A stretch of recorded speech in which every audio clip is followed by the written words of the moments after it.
Your worst decisions aren't flukes. Your acts of self-undermining are not accidents. They're programmed revolts from the darker rooms of your own psyche. That's not hyperbole.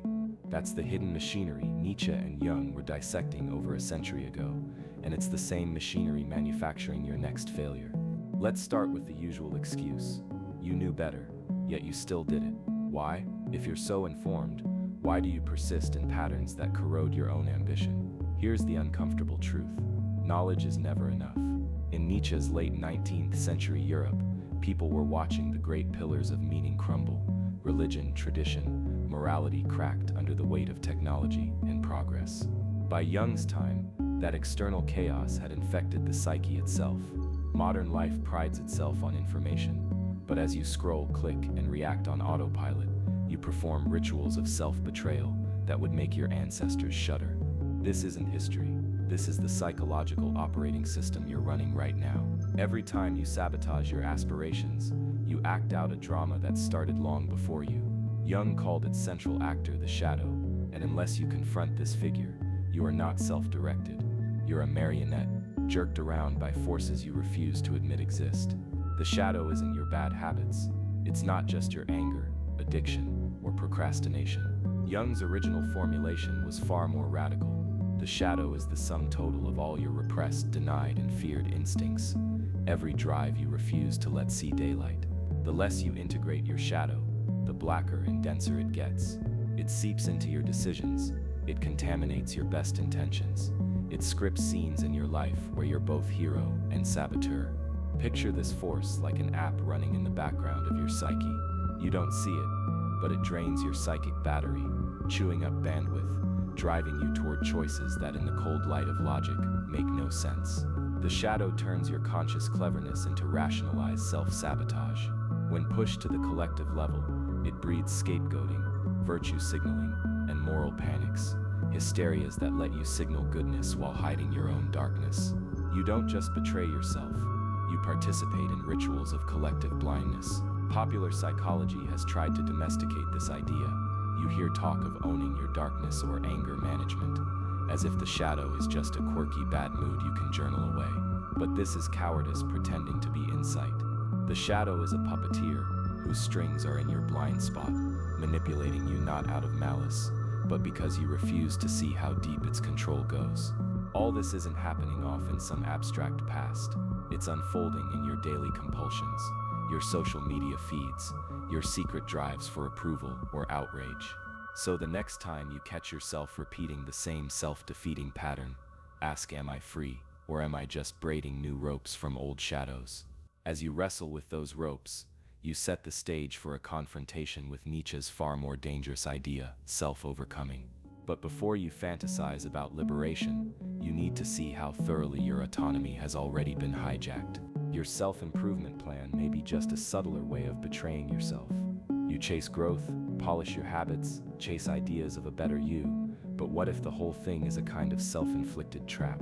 If you've ever felt stuck on the treadmill of self-betterment, you're not alone, and you're not as in control as you think. Nietzsche, staring deep into the crisis of his age, didn't offer quick fixes. In late 19th century Europe, as industrial smoke-clouded cities and old certainties cracked, he saw people numbing their anxiety with distraction and obedience. Sound familiar? Now you scroll, you subscribe, you chase viral hacks promising transformation. But these gleaming promises are the same anesthetic, just faster, brighter, optimized by algorithms. So what does Nietzsche mean by self-overcoming? Here's the raw truth.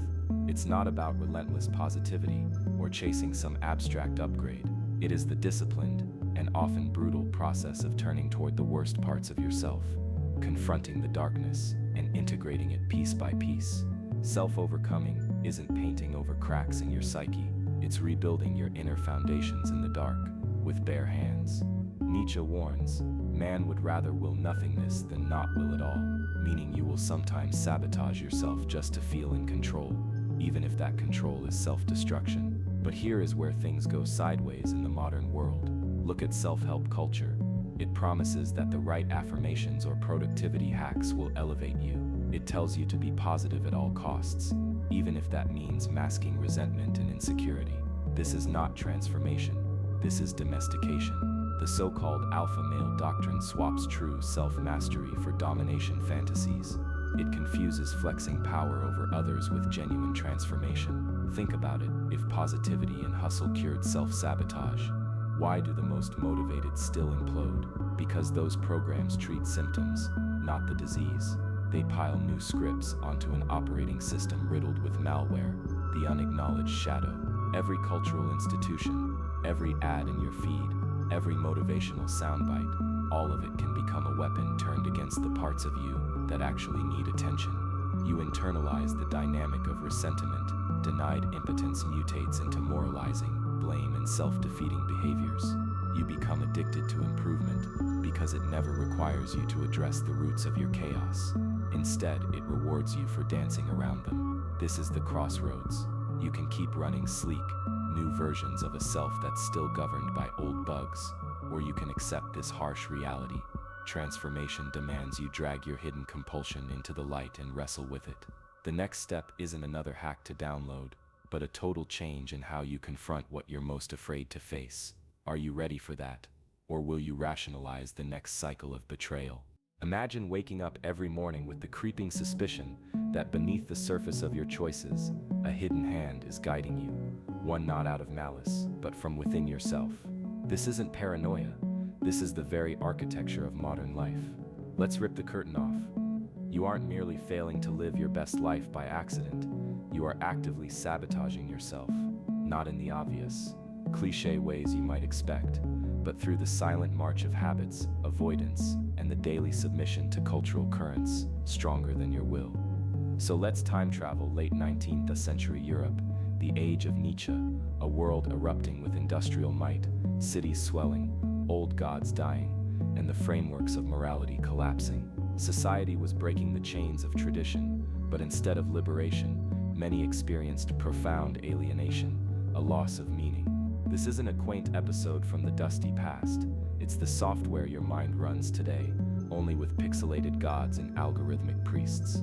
Nietzsche stood at the crossroads, not as a distant oracle, but as the architect of dangerous questions you're still avoiding. Are you complicit in your own oppression because it feels safer than real freedom? Are you seeking to rise, or only not to sink? It gets worse. Fast forward to Jung, in the early 20th century, staring at the psychic carnage left by all this progress. He's watching entire generations unravel, not because they didn't want to be whole, but because they shoved everything dark and inconvenient into the psychic basement, the shadow. Where does that leave you now, in the era of 24/7's connectivity? Swapping oppressive churches for addictive apps, exchanging mythic struggles with your own shadow for endless scrolling that numbs you into compliance. You're the inheritor of a legacy of self-defeat. This isn't about external chains anymore. It's about the inner machinery you willingly oil every single day. Here's the ugly truth. You are right now, both jailer and jailed. You betray yourself not as a victim, but as an accomplice. All of this, Nietzsche's crisis, Jung's warnings, your insomnia, fueled by anxiety and self-avoidance, comes to a head in this digital moment. So ask yourself, are you complicit in your own weakness because you're terrified of what real confrontation with yourself would demand? Or worse, because you don't even know who's in charge when you look in the mirror? If the idea of self-betrayal makes you uneasy, it should, because your discomfort isn't a malfunction. It's the signal we were trained to ignore, and it's the only way into the next, more unforgiving level of this psychological game. Ready or not, your illusions are about to be tested.